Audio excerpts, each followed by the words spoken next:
안녕하세요. 법무법인 성지 파트너스입니다. 거주하는 공간에 타인이 동의 없이 들어오게 된다면 큰 공포심을 느낄 수 있습니다.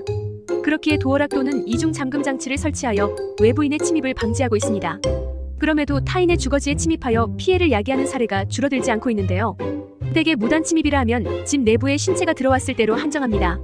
그러나 우리의 법은 집뿐만 아니라 공동 현관이나 복도, 베란다, 마당, 현관문 앞 주차장, 엘리베이터, 계단 등 부속 공간에 침입하였을 때에도 주거 침입으로 간주하고 있습니다.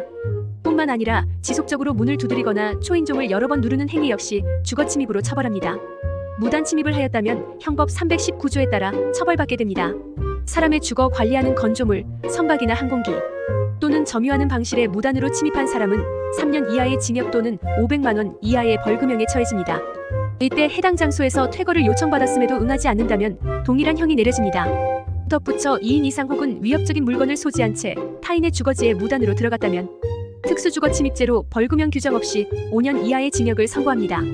주거 공간에 무단으로 침입을 시도하다 미수로 그쳤을 때에도 처벌하고 있으며 추가적인 범행 여부에 따라 더욱 상향된 형을 선고하고 있습니다. 여기서 주거침입 미수란 도어락의 번호를 눌러보거나 문 손잡이를 잡고 흔드는 것, 문틈 사이로 무언가를 넣는 등 침입하기 위해 시도한 것이 있다면 미수로 처벌합니다. 또한 신체의 전부가 아닌 발이나 손 등 신체의 일부만 침범하더라도 무단 침입에 해당합니다.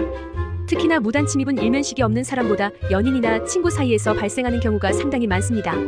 상대방이 집을 비운 틈을 타 카메라를 설치하거나 사진을 촬영하는 등 성범죄 문제까지 경합하여 발생해 무기징역을 선고한 사례도 존재하는데요. 사람이 거주하거나 관리하고 있는 공간에 동의 없이 침입하여 고소를 당하였다면 빠른 시일 내로 조력을 얻어 선처를 위한 대처를 시작해야 합니다.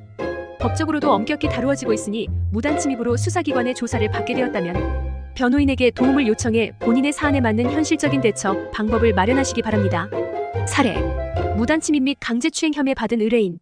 피해자의 주거지를 무단으로 침입한 뒤 강제추행하여 고소를 당한 의뢰인은 선처를 구하기 위해 변호인에게 조력을 요청하였습니다. 의뢰인은 피해자와 같은 오피스텔에 거주하는 이웃 주민으로 사건이 발생한 당일 만취한 상태에서 집으로 귀가하던 중 엘리베이터에서 피해자를 만나게 되었습니다. 이후 피해자가 내린 층을 따라 내린 뒤 피해자가 현관문을 여는 틈을 타 집에 침입하여 손목을 잡았는데요. 이 행동에 놀란 피해자는 크게 소리를 지르며 경찰에 의뢰인을 신고하여 혐의를 받게 되었습니다. 법률 대리인은 의뢰인과 상담을 진행한 후 감형을 위해 다음과 같이 준비했습니다. 먼저 경찰 조사 대비를 진행한 뒤 수사기관에 동석하였습니다. 송치된 이후에도 의뢰인에게 도움이 될 수 있는 내용이 담긴 변호인 의견서를 작성하여 검찰 측에 제출하였습니다. 이후 법정에서도 의뢰인이 옆집에 무단으로 들어가 피해자의 주거에 평온을 해한 것은 맞으나 피해자에게 진심으로 사과하고 피해 회복을 위해 많은 노력을 기울인 점, 피해자 또한 사과를 받아들이고 원만하게 합의하였음을 주장하였습니다.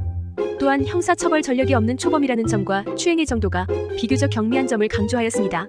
재판부는 변호인의 변론과 그 밖에 여러 양형 조건을 종합하여 주문과 같이 형을 정했습니다. 재판부는 의뢰인의 무단 침입과 강제추행 혐의에 대하여 가벼운 수준의 벌금형을 선고하였습니다. 법원은 형을 선고할 때 출입장소와 신체의 침범 정도 등을 고려하여 최종 판단합니다.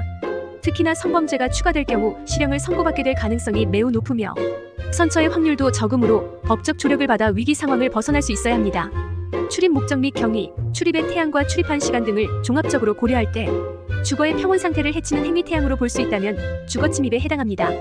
죄의 유무를 판단할 때도 주거의 사실상의 평온 상태를 침해하였는지의 관점에서 바라보고 있으므로 법적 조력에 집중해야 합니다. 무단 침입으로 조사를 앞두고 있다면 개인적으로 판단하여 섣불리 대응하지 말고 반드시 형사 전문 법조인의 조언을 참고하여 본인의 사례에 맞는 대처 방법을 찾기 바랍니다. 이상 법무법인 성지 파트너스였습니다. 감사합니다.